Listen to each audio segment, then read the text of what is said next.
أعزائي المشاهدين، أهلا بكم معانا وحلقة جديدة من برنامج مشوار مع خالد عبد الناصر. ليه كنت بتشتمي عبد الناصر في يوم من الأيام؟ أنا بالنسبة لي اتأذيت. تقول إيه للشباب اللي دايما تجري ورا وهم الثراء الفاحش؟ لا، احنا اكتشفنا ان اتسرق من المتحف 54 قطعه. لا ده حد تاني اللي ضرب.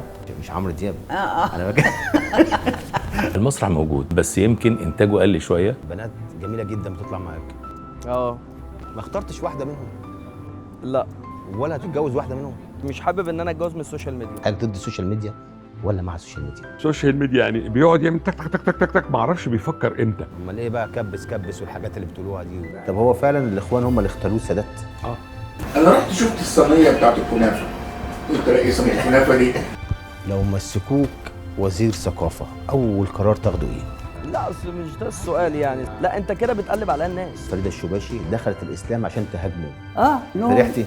ومفيش حاجة اسمها حجاب على الرأس. حضرتك أولادك نفس المجال انا كده؟ مش دعوه بالاثار ولا لي صله بالاثار وما دخلش ولادي في حياتي. انا بنتي كانت بتيجي من اوروبا كل شهر عشان تقعد معايا تلت ساعه. طيب حضرتك ليه بتكرهي رئيس السادات؟ بعشقه. اللي في ايده المفتاح. حساس أنت يا أستاذ محمد. مش مسألة حساس، بني ادم يعني.